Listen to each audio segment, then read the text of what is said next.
Bienvenue sur le Processus Talk. Aujourd'hui, on se retrouve pour un nouvel épisode et on va vous parler de la place du plaisir dans l'entraînement. Comment rendre ces entraînements ludiques pour garder du plaisir et perdurer dans le temps pour pas que ça se transforme en quelque chose de chiant à faire, chiant d'aller s'entraîner. T'as pas envie d'aller t'entraîner.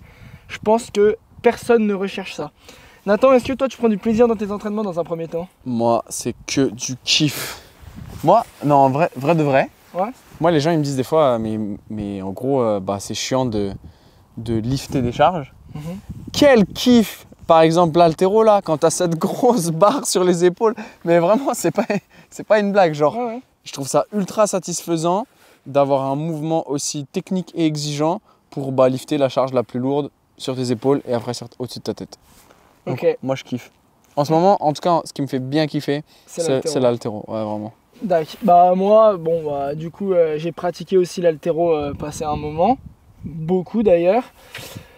Et je comprends totalement cette vibes là, où t'es content, ouah, putain j'ai réussi cette charge sur ce mouvement là, ou tout simplement, même si c'est une charge légère, t'es content d'avoir eu entre guillemets la technique parfaite, d'avoir eu le bon feeling sous cette barre. Ouais.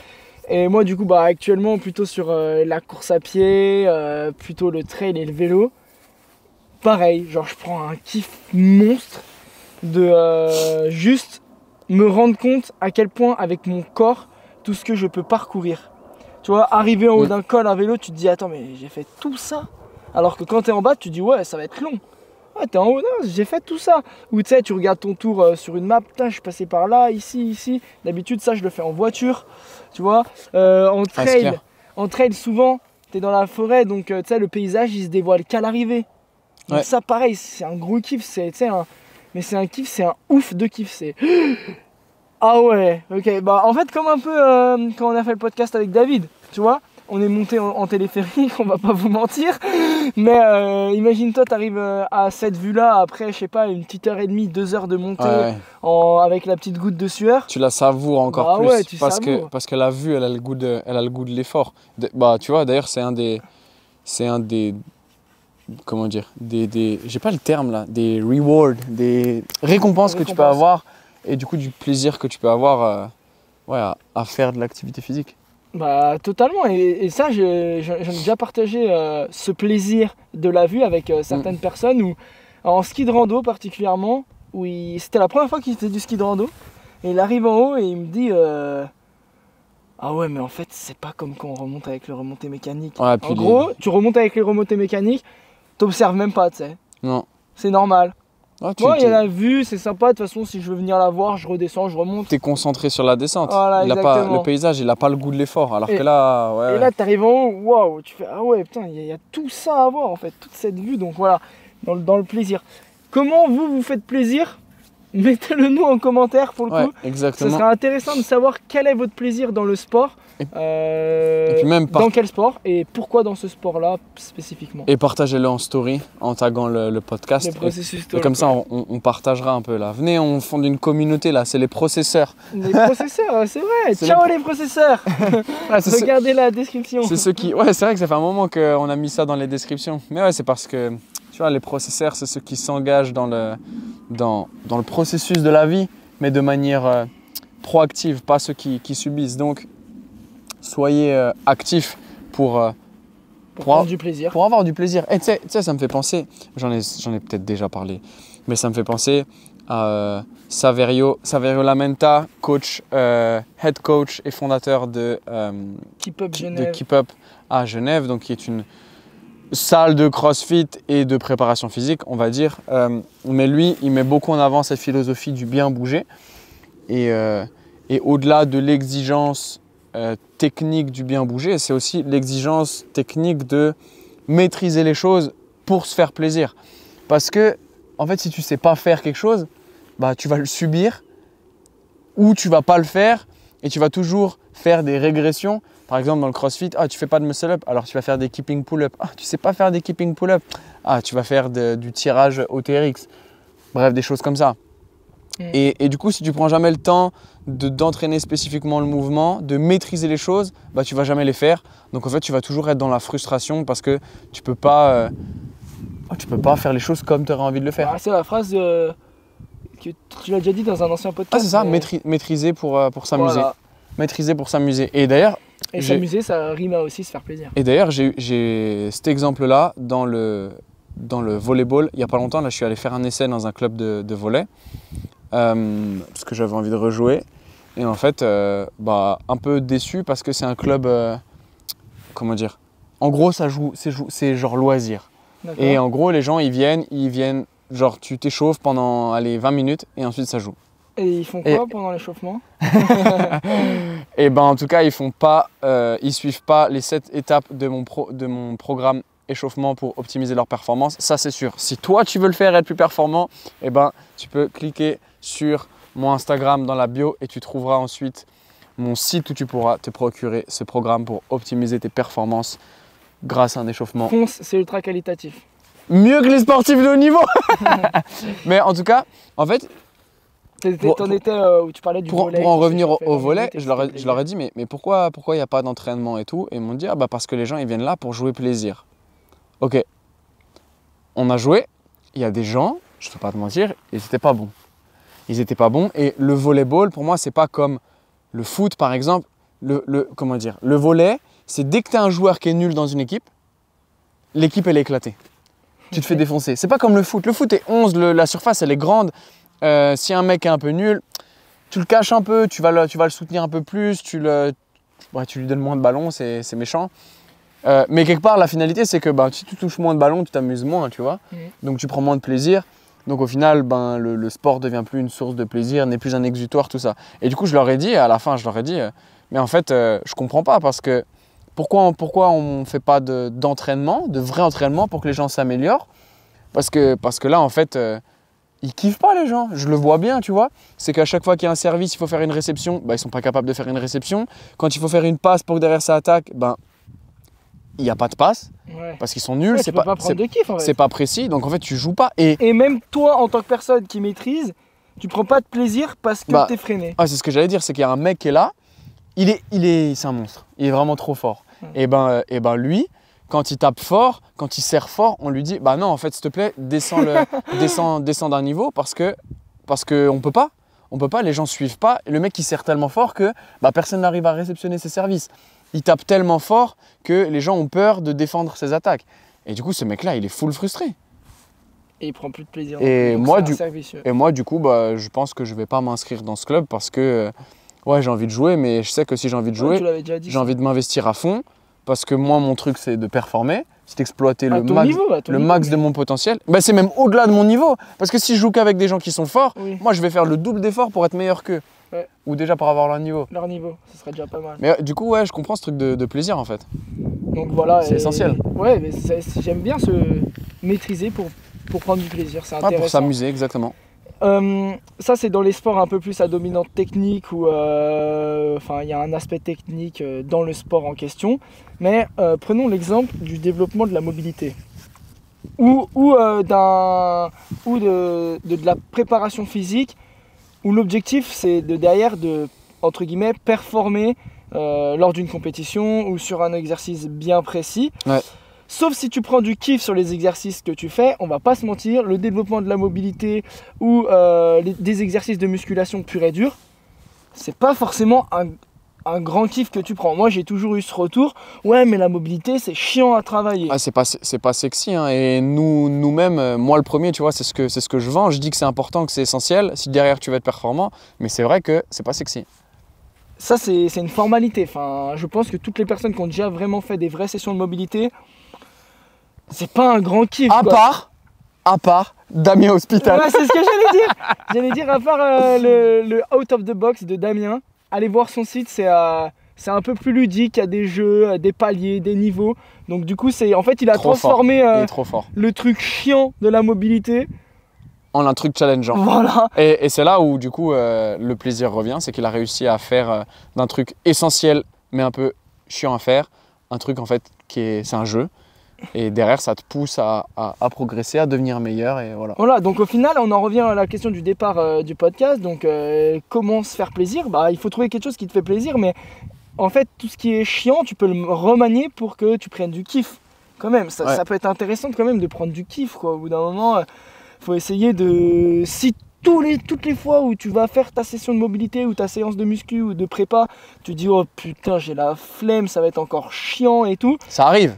Ça arrive, il y a des moments, c'est des hauts et des bas, hein. Les entraînements c'est des hauts et des bas, tu vas jamais tout le temps être allez trop cool je vais m'entraîner, trop cool je vais m'entraîner. Forcément il y aura des moments où tu auras moins envie de t'entraîner et c'est là en général où tu fais la diff parce que tu as cette assiduité et parce que tu retournes à l'entraînement.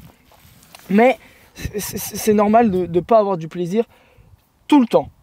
Mais du coup il faut que tu réussisses à transformer les choses qui sont un peu plus chiantes en moments de plaisir et Damien l'a très bien fait sur la mobilité par exemple. Moi je prends mon exemple sur le trail plus particulièrement.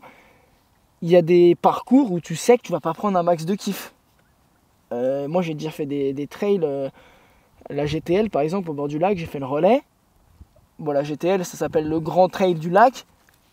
Sur 2h30 et 25 km, bah j'ai pas vu une seule fois le lac quoi.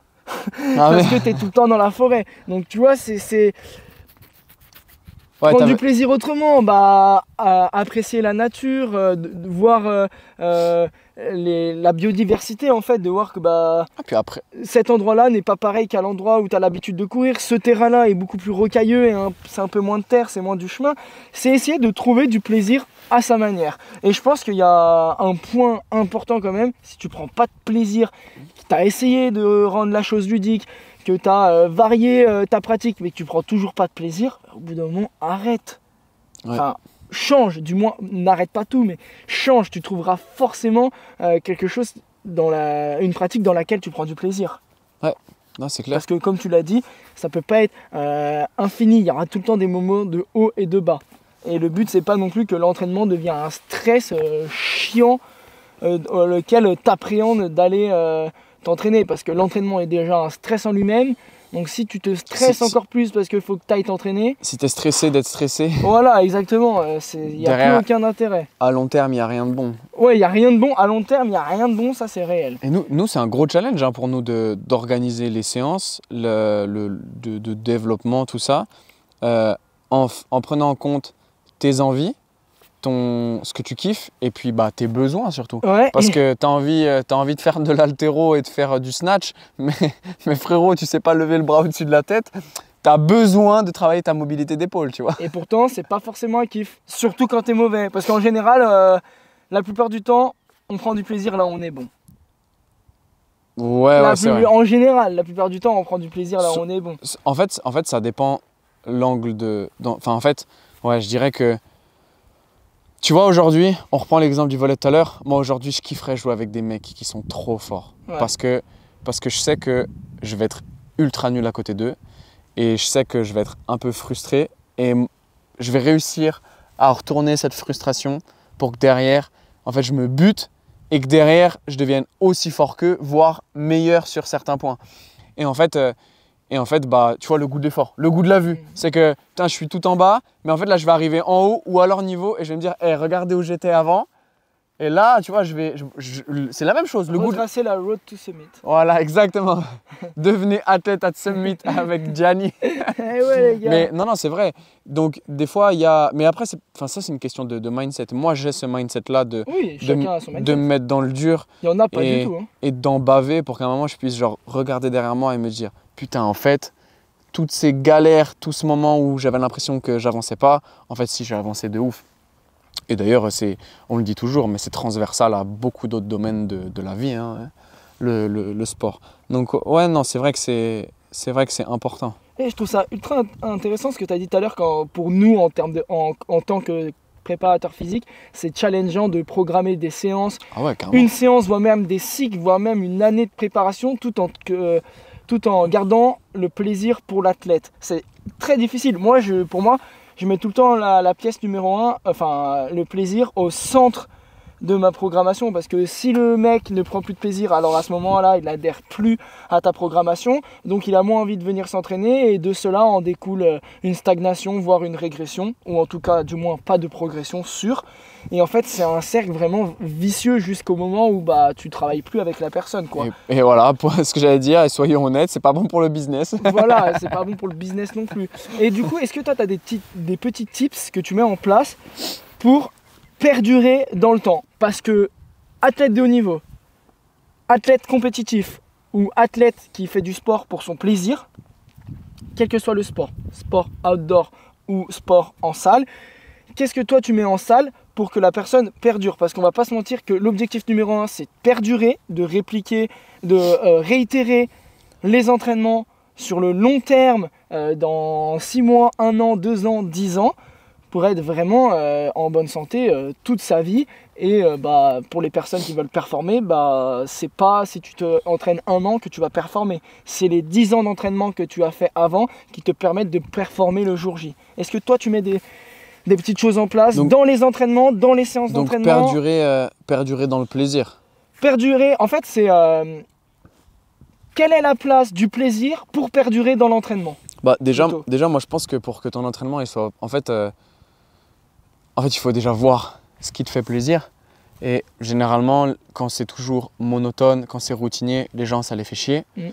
Donc c'est vrai que, tu vois, moi typiquement quand je planifie des cycles d'entraînement, je fais des cycles d'entraînement de 4 semaines. Et quand j'ai des personnes avec qui je vais travailler longtemps, je vais même faire des cycles de 3 semaines.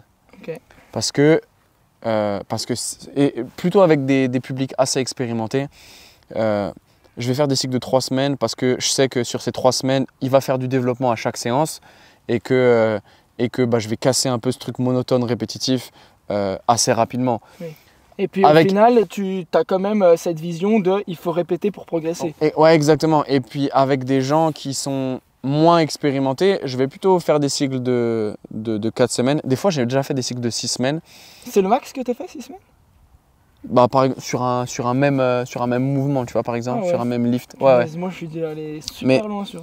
Et en fait, parce que les premières séances, ça va pas être du développement parce qu'en fait, la personne, elle va être encore en train d'apprendre. Ouais, c'est de l'apprentissage. Et du coup, tu développes pas. Donc, autant faire des cycles plus longs. Après, le risque de faire des cycles plus longs, c'est que en fait, la personne ne développe plus parce qu'elle ne prenne pas de plaisir. Donc, en fait, le premier type, c'est gérer cette balance envie et besoin.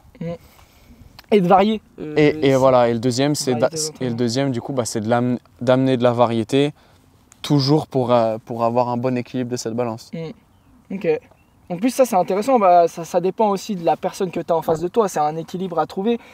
Moi je sais que ma personnalité fait que j'aime bien être assidu pendant un certain temps, puis au bout d'un certain temps... tout lâcher. Voilà. Non mais c'est vrai, ah ouais. pas tout lâcher, mais garder ma ligne directrice, mais... décompresser un peu, ok. En gros, un peu la récompense de j'ai fait ça. Après, ça, je sais pas si c'est de la psychologie humaine, si c'est des caractères différents, mais moi, je sais que je fonctionne comme ça. J'ai d'autres personnes qui fonctionnent comme ça. Et il y en a d'autres qui préfèrent, par exemple, avoir un jour full kiff, mais tous les autres jours ultra carré. Moi, je préfère avoir 6 semaines full kiff et une semaine qui préfèrent avoir 5 jours carrés et un jour full kiff. Et il y en a d'autres comme moi je préfère avoir 6 semaines carrées et une semaine full kiff, tu vois. C'est des tempéraments et c'est là où toi, il faut que tu apprennes à te connaître ça change. Dans ton entraînement. Et du coup, moi, ce que je mets en place, perso, c'est récemment que je mets ça en place parce que pour la petite histoire, avant, quand je programmais pour mes athlètes ou que j'étais en coaching ou alors que je programmais sur moi-même, que je m'entraînais, c'était très très cadré. C'est-à-dire qu'il y a écrit ça, il faut faire ça. C'était très cadré. Non, c'est-à-dire c'est-à-dire que, en gros, c'était vraiment carré, quoi. C'est-à-dire... genre militaire, même. Pas au point militaire. J'ai jamais apprécié non plus la méthode trop militaire. Mais, c'est-à-dire, c'était écrit 5 séries. Si la 5e, t'es fatigué, allez, réduis la charge, mais fais-la quand même. Tu vois, alors qu'en réalité, on sait très bien que t'es ultra fatigué, enlève-en une. C'est pas grave, tant pis. Donc voilà. C'est peut-être pas si productif que ça en plus. Voilà, c'est peut-être pas si productif que ça en plus. C'est surtout ça. En fait, le bénéfice-risque, si t'es fatigué, t'as un risque plus élevé pour des bénéfices qui sont peut-être pas très importants. Et c'est rapport qualité-bénéfice, on va dire. Tu vois, bénéfice-risque, mais aussi qualité-bénéfice. Je vois. Énergie dépensée pour quel rendement? En gros, ça va me coûter beaucoup, alors que peut-être que les bénéfices sont pas élevés et que si je fais rien, j'aurais loupé très peu de bénéfices. Tu vois? Donc voilà, à ce niveau-là. Donc mon passé fait que ma méthode a totalement évolué au fur et à mesure des mois, des semaines, des années. bah, j'ai totalement changé et c'est beaucoup en échangeant avec des amis à moi qui s'entraînent principalement dans les sports d'endurance. Parce qu'en fait, je pense que moi, vu que je venais des sports de salle, vu que je venais des sports de salle, Ouais. et ben en gros, t'as pas trop de paramètres, tu gères les paramètres. Au pire des cas, il y a une machine qui est prise, tu déplaces ton entraînement, tu vois ce que je veux dire ou pas? Ouais. Donc en gros, c'est surtout ça qui m'a fait être un peu militaire, c'est que je pouvais tout cadrer. Je pouvais mettre un tempo, je pouvais mettre un nombre de reps, je pouvais mettre un ressenti, je pouvais mettre un pourcentage, je pouvais utiliser telle ou telle machine, tel ou tel outil. Je pouvais vraiment tout gérer. Mais le jour où tu passes en sport d'endurance et puis que tu te rends compte qu'en fait tu avais 3h30 de vélo à faire et que là il fait moins 5 degrés, il fallait que tu montes en haut du col pour taper une tempête de neige, peut-être que c'est mieux d'aller en salle ou de tout simplement aller courir sous la pluie, tu vois. Ouais. Donc du coup tu es tout le temps en train de réajuster et puis au final tu te rends compte que d'avoir quelque chose de très cadré, c'est plus réalisable. Ouais, Donc bah du ouais. coup bah voilà, ma vision a totalement changé et du coup c'est pour ça que maintenant j'inclus soit des journées plaisir en mode t'as un temps d'entraînement mais tu peux faire quoi. Ah, c'est journée plaisir. Non mais moi j'appelle ça journée full kiff ou journée plaisir en mode t'as un temps d'entraînement ou une intensité spécifique mais tu peux aller faire du ski de rando, du trail, de la course à pied sur route, du vélo, peu importe, c'est toi qui prends ton kiff. Et puis il y avait écrit 3h30 mais tu avais envie de faire ce col là précisément, et ben c'est pas grave, tu rajoutes 30 minutes, tu vois. Ouais, et puis du coup, tu responsabilises en plus un peu Tu l'athlète. responsabilises l'athlète et Et tu le responsabilises de sa perf et de son plaisir. exactement, de son plaisir. En Ouais, gros, c'est il peut vrai. faire un peu ce qu'il veut. Et ça fonctionne super bien. J'ai testé sur certaines personnes, j'ai testé sur moi. Honnêtement, c'est full kiff. Et après, pour aller un peu plus loin, j'adore rajouter, c'est des semaines plaisir. En mode, ok, dans ta semaine, et en général, c'est plutôt des semaines de volume. Je mets pas trop d'intensité, parce que bah du coup, c'est plutôt prends du plaisir, va découvrir. Et j'aime bien les placer quand la personne est en vacances à un endroit. Ouais. Mec, oublie l'entraînement, je te demande de faire tel ou tel volume, va découvrir. Ouais. Et c'est là où aussi, Tu tu visites vois, un peu. voilà, visite, Tu fais le touriste. c'est ça. Et puis à côté, du coup, c'est un peu, enfin, il faut faire attention à ne pas tomber dans le contre-productif. Parce que si tu as l'habitude d'avoir un athlète qui fait 6 heures de volume par semaine, et puis que là, il est en vacances et il en fait 24, je pense que la semaine d'après ou les mois qui suivent, Ah, il ou va même la semaine directe, il va pas trop kiffer. Ouais, tu il vois. va prendre cher. Hein. Donc voilà, c'est attention à pas tomber dans l'extrême dans ces semaines plaisir, dans ces journées plaisir. C'est prendre du kiff tout en ayant conscience de ce qu'on est capable de faire et ce qu'on a l'habitude de faire. Ouais. Est-ce que toi tu mets en place ce genre de choses, de genre plaisir dans la préparation physique? Bah, moi, typiquement, vu que les gens viennent me voir beaucoup sur leurs problèmes de mobilité, de restriction articulaire, et ben, c'est, comment dire, on l'a dit, c'est pas sexy de travailler ta mobilité, donc j'ai un peu développé des astuces pour faire passer mieux la pilule, Ok. voire même des fois la dissimuler. Tu fais comment? Bah, typiquement, j'aime bien faire des supersets. D'accord. C'est Des- quoi un superset? C'est quand tu combines plusieurs exercices dans une série de travail. Donc pour, Et tu les enchaînes alors? par exemple, D'accord. Je Ouais. sais ce que c'est, hein, c'est pour les autres sites ça. J'ai le mec préparateur physique lui. mec, tu connais pas? Je fais faire du bench press. Du quoi? Non, par exemple, et ben ouais, l'exemple du bench press, c'est un bon exemple. La personne, elle vient me voir pour un problème de mobilité de genou. Ouais, en gros, donc là Ok. en fait tu viens vraiment faire Et- rentrer ton expertise dans l'entraînement. Et du coup, je vais organiser un triset. Ok. Ça veut dire que dans mon triset, premier exercice, je vais mettre du développé couché. Ok. Ok, parce que mon athlète, il kiffe ça. Il aime bien lifter lourd sur ce développé couché. Triset, du coup, c'est Trois exercices dans la même série. Donc, elle va faire, par exemple, 6 répétitions de développé couché. Ensuite, je vais lui demander de me faire un lift-off en rotation interne du genou. Ok. D'accord. Donc, truc un peu chiant, après un truc qu'elle a kiffé. Et triset, je remets un exo de réintégration, on va dire, sur le genou. Par exemple, disons n'importe quoi, un split squat. Ok. Ok. Et donc là, du coup, eh ben, j'ai intégré quand même mon taf de mobilité, de développement dans un triset où la personne a fait du bench press parce qu'elle kiffe ça. En fait, c'est ultra intéressant. Et le speed squat, ben, parce que elle kiffe moins faire les jambes que le haut du corps, mais elle kiffe, c'est quand même plus intéressant pour elle de lifter des charges que de faire ce travail de mobilité. Mais j'ai réussi à faire passer la pilule En intégrant. En la masquant en fait, tu vois. Ouais. En fait, c'est intéressant. En fait, c'est un cocktail. Ouais, c'est ça. C'est un cocktail et c'est toi qui mets les doses. Ouais.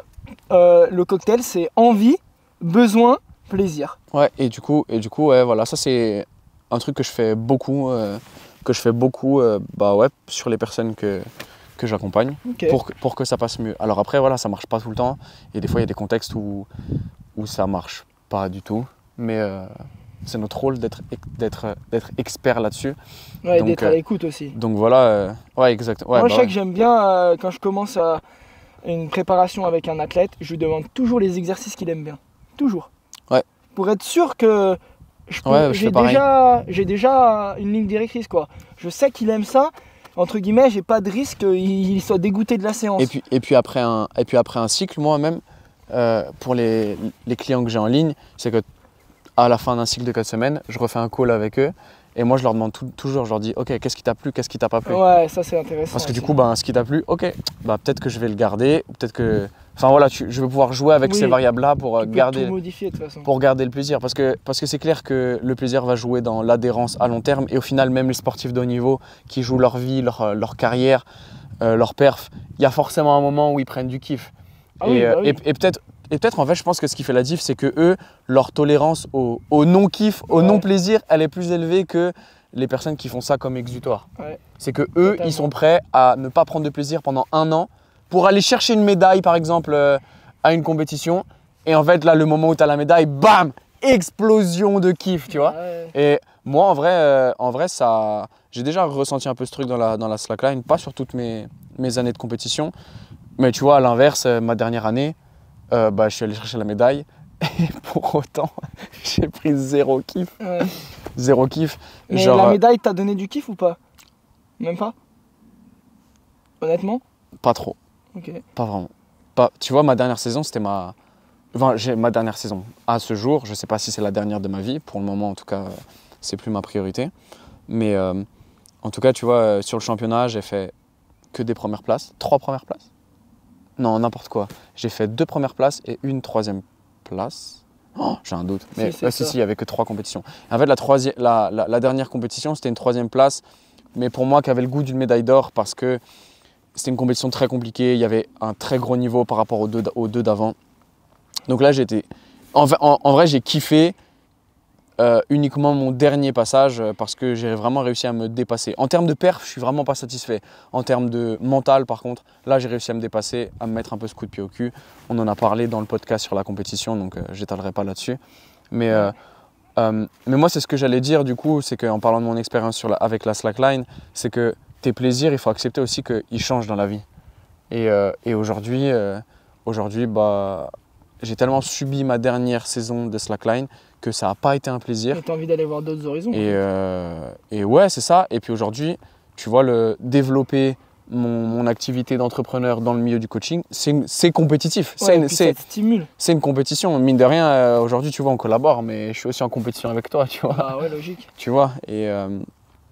Mais ouais, voilà, déjà ça, c'est ultra compétitif. Et puis même, ouais, aller voir d'autres choses, tu vois, le crossfit, l'haltérophilie. En fait, varier. Pour garder du plaisir, il faut un peu varier. Bah, Et tu vois, je pense ouais. que c'est pour ça que le crossfit, ça a plu à beaucoup de personnes. Parce que ça a en apporté gros, la muscu au sens large. Ouais, mais de c'est façon surtout variée. et c'est surtout que les gens, à chaque fois qu'ils viennent s'entraîner, ils n'ont pas l'impression de venir faire le même entraînement. Ouais. Moi, là, j'ai beaucoup de retours sur « Oh, le crossfit, c'est trop bien. En 2 ans, j'ai jamais fait une seule fois le même entraînement. » Ouais, après du coup, ça a été aussi le piège du crossfit. Bah oui, hein. ah, mais total. C'est qu'à chaque fois, c'était du crossfit pas intelligent Bah parce que c'était à chaque fois un WOD différent. Tu viens, avec aucune cohérence. tu te mets une cartouche, tu te casses. Et moi j'ai été fâché contre le crossfit parce que c'est ce que j'ai vécu. Et ensuite, j'ai atterri à Keep Up avec avec Saverio et toute l'équipe de Keep Up. En fait, j'ai découvert que le CrossFit, ça pouvait être bien plus intelligent que ça. Bah, quand c'est programmé de manière intelligente. Et que là, c'est comme tout, en fait. des cycles où, on va dire, tu as des jours à thème et c'est comme ça pendant 6 semaines.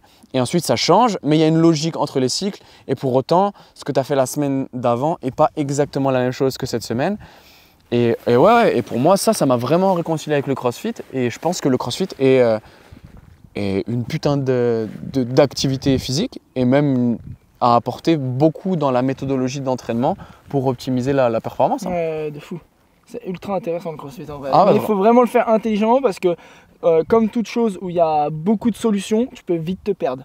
Ouais, et puis il faut Sachant que là, tu peux tout faire. Et puis il ne faut pas penser que c'est... De toute façon, il n'y a pas d'outil miracle ou remède, c'est qu'il y a des choses bonnes et mauvaises. Ouais, c'est tout.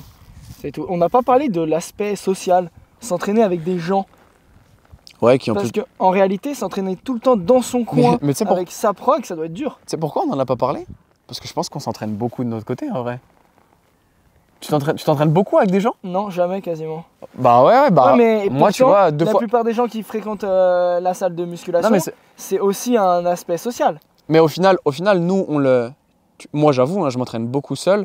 Du coup, je m'entraîne aussi un peu à Genève, des fois, pendant les classes co à Keep Up. Mais au final, ce que je veux dire, c'est que quand tu t'entraînes avec les classes co à Keep Up, tu fais une classe co et tu suis la même programmation que tout le monde. Ouais, tu vois, moi, je m'entraîne, j'ai jamais la même programmation que quelqu'un avec qui je suis. Sauf si j'ai un run de 2 heures et que le gars, il vient courir avec moi. Ouais. Mes amis, ils vont courir avec moi, je partage la sortie, tu vois. Mais sur de la préparation physique, je suis dans une salle avec des gens qui font de la prépa aussi ou qui sont en train de s'entraîner pour le CrossFit.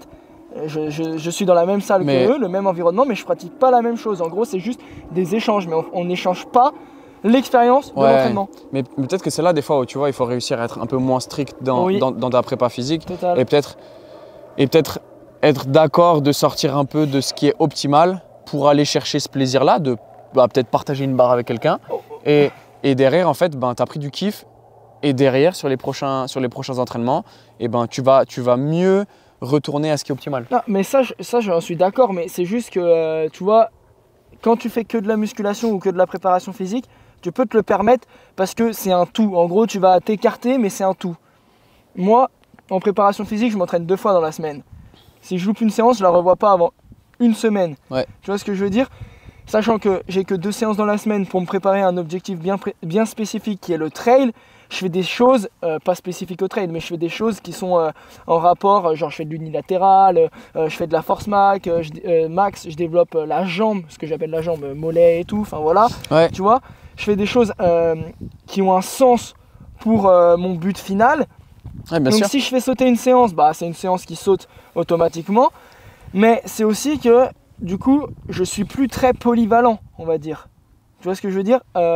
Oui, j'ai pratiqué l'haltéro pendant 6 ans. Mais si demain tu commences à me faire une session d'haltéro toutes les semaines, je pense que ça va me faire mal à la gueule, tu vois. Alors certes, j'y arrive. Non, parce qu'on est malin et qu'on connaît la surcharge progressive. Oui, alors ça, certes. D'ailleurs, c'est le podcast le plus écouté, la surcharge progressive. Ouais. Surcharge progressive, Kazako.